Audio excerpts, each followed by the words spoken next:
तो इधर बिरगांव के ट्रांसपोर्ट नगर में पार्किंग शुल्क वसूलने के लिए निगम ने फैसला करने का विरोध शुरू कर दिया। आपको बता दें कि बस्तर कोटा पूर्व परिवहन संघ के मुताबिक ट्रांसपोर्ट नगर में करोड़ों रुपए खर्च कर आरडीए से दुकान खरीदे गए थे। अब ट्रांसपोर्ट से पार्किंग शुल्क की वसूली न्याय संगत नहीं है।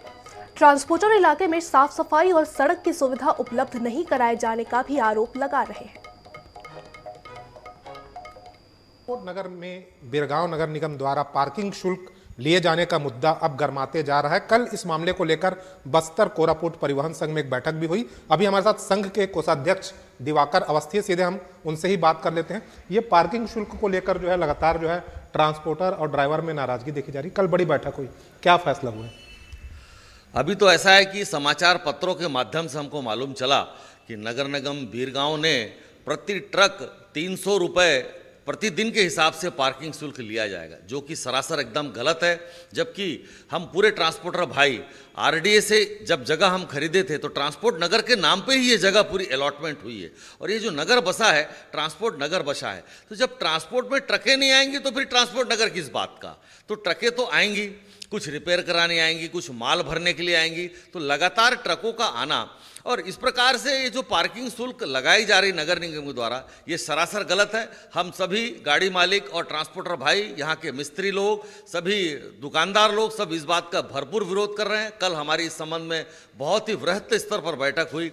लगभग 500 लोग हम ट्रांसपोर्टर भाई, मिस्त्री लोग, गाड़ी वाले, गाड़ी मालिक सब लोग उपस्थित थे और इस बात का हम लोग कड़ा विरोध करते हैं कि ये जो नगर निगम के द्वारा वसूली अभियान चालू करने का प्रयास किया जा रहा है, जो कि सरासर गलत है। जबकि निगम यहाँ पर कोई भी सुविधाएं नहीं दे रहा। आप देखेंगे यहाँ की रोडों की स्थिति, यहाँ की नाली की स्थिति, यहाँ बिजली पानी की स्थिति, कुछ भी व्यवस्था नगर निगम के द्वारा नहीं। जबकि हम लगातार टैक्स भर रहे हैं, हम आरडीए को भर रहे थे, अब निगम को भर रहे हैं। तो हमारा इस टैक्स भरने का क्या मतलब जब कोई सुविधाएं नगर निगम नहीं दे पा रहा है? और यदि ये हमारी बातें नहीं मानते हैं, मांग नहीं मानते हैं, तो वृहत स्तर पर हम आंदोलन करेंगे।